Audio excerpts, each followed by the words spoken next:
Bom dia, queridos irmãos. Nós estamos avançando em nossa semana, 13ª semana do tempo comum. Quarta-feira, aqui na paróquia, nós recordamos sempre a memória de São José, fiel. São José que foi um exemplo de pai e aquele que tinha dois amores, Jesus e Maria. Este era o coração de São José. E hoje, olhando para a liturgia, nós temos a grande finalidade da vinda de Jesus sobre a terra. Se Jesus teve uma finalidade, ou melhor, a consequência da salvação, que é a abertura do céu.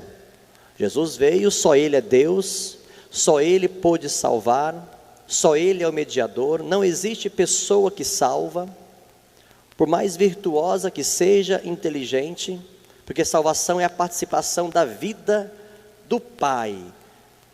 Salvação é ser introduzido na vida divina, e quem fez isso foi Jesus. Só Ele desceu do coração do Pai e levou consigo ao seu retorno, a sua Páscoa eterna, a sua passagem para o Pai novamente, quando Ele, depois da sua morte e ressurreição, Ele subiu, Ele levou a humanidade redimida. Isto é salvação, é a união com Deus, a possibilidade da união com Deus. E o batismo nos insere em Cristo, numa aliança eterna, definitiva, para sermos introduzidos no céu, na vida eterna. Então, isto é salvação. Uma consequência primeira é a destruição da força de Satanás, que antes de Jesus vir à terra, dominava até mesmo as almas, não somente os corpos, mas Satanás tinha fechado o paraíso, através da corrupção da alma. Ele corrompeu os corações, e o pecado só crescia, de forma que criasse o reino das trevas, e ele é a fonte, ele é a origem do mal, como víamos em domingos, em semanas anteriores, São Paulo descrevendo a origem do reino das trevas. Foi por tentação. E isto nós vemos na liturgia de hoje. O próprio demônio, incomodado com a presença, vieste nos destruir, Filho de Deus. Até o demônio reconhece que Jesus é Filho de Deus. E aqui nós vemos o contraste. As pessoas não reconheceram que Jesus era Filho de Deus. As pessoas que estavam na cidade, porque preocupadas com seu negócio. Eles tinham a manada de porcos, e Jesus expulsou os demônios das pessoas que estavam ali no túmulo. Pessoas possuídas, vivem com violência.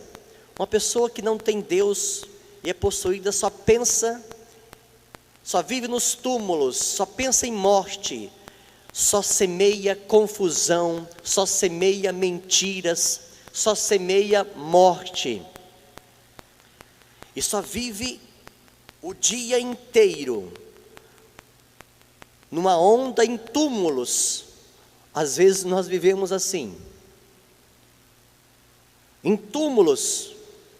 Não tem vida, você vai conversar com uma pessoa, só fala, é negativo. Ela te puxa para as coisas, para a sepultura. Não tem esperança. Este é o reino das trevas, e temos que fugir de mentalidades demoníacas que tem dentro da gente, tentações. Então nós temos aqui hoje Jesus que freia o mal. É um sinal daquilo que Ele veio fazer na terra. Ele veio frear a potência do mal. Mas muitas vezes nós não reconhecemos, nós não temos essa sensibilidade, porque estamos corrompidos pelo pecado. E esta é a advertência de Amós, desde ontem. O profeta que diz: não façam mal, vocês foram escolhidos por Deus. Israel, Amós está falando para o reino do norte. Vocês foram escolhidos, amados, por que estão agindo assim? O que adianta as suas festas? O que adianta todos esses sacrifícios que vocês fazem nos lugares, nos montes, Monte Garizim, em Betel? O que adianta? Se o coração de vocês está longe de Deus, vocês praticam a maldade, porque o mal corrompe o coração, primeiramente, corrompe a mente, e é ali que essa sementinha do mal é plantada, e vai crescendo, e vai crescendo, e vai crescendo. Nós não podemos deixar, queridos irmãos, que a semente de Satanás cresça em nós. Qualquer um de nós aqui, somos sujeitos à tentação. Não pense que você está livre. Então, a liturgia hoje nos põe em alerta, atentos. Sim, Deus, Ele plantou a sua igreja, através da semente de Paulo e Pedro, que foram testemunhas vivas. A igreja de Cristo é feita de homens que se doaram, mas Satanás também plantou a sua igreja, a igreja da desonestidade. Ele tem os seus sacerdotes, que semeiam o mal, semeiam a desesperança, são corruptos no coração e na mente, e vivem semeando a cultura da morte. Então nós não podemos permitir, e às vezes isso acontece dentro de nós. Nós temos sementes de Satanás. Então atentos, identifiquemos, e não façamos como esta cidade, que disse: então toda a cidade saiu ao encontro de Jesus. Quando o viram, pediram que se retirasse da região deles. Às vezes nós estamos expulsando Jesus de nós. Então atentos, queridos irmãos, peçamos a São José que nos ajude a ter Jesus como Senhor, mesmo que nos incomode, mesmo que incomode a verdade de Cristo. Se incomoda o Evangelho, é porque Deus quer tirar de nós essa mentalidade demoníaca. Nós não podemos nos alegrar, ou nós não podemos não ser incomodados. Às vezes nós pensamos que a vida de fé é ser incômodo. Se você está sendo incomodado pela palavra, é um bom sinal de conversão. Se está tudo bem interiormente, é sinal que não está tendo mudança. Então, se você está sendo incomodado, é um bom sinal. Deus quer que você arranque essas tranqueiras, pensamentos de morte, desonestidade, injustiça, maldade. É uma luta. Como São Paulo e São Pedro lutaram, mesmo caindo, pecando, eles se levantaram, confessaram seus pecados e recomeçaram. Então, atentos, Jesus veio expulsar o mal, e muitas vezes está dentro de nós. Expulsemos como?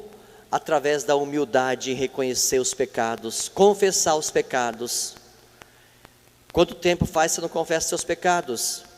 Quanto tempo faz que você já não faz uma lista daquilo que não está bem dentro da sua alma? Não podemos permitir que cresça este reino das trevas. É uma luta constante. Quem vencerá é aquilo que mais será alimentado por nós: o reino das trevas, que tem origem em Satanás, ou o reino dos céus, que tem origem no próprio Deus, que nós somos imagem e semelhança. Então alimentemos o reino dos céus através da confissão, através da oração. E hoje nós temos São José como modelo para nós, do homem virtuoso que alimentou o reino dos céus. olhemos para São José, peçamos a ele que nos ajude a amar mais Jesus, a não expulsar Jesus do coração, mas expulsar esta mentalidade demoníaca que está dentro de você, está dentro de nós,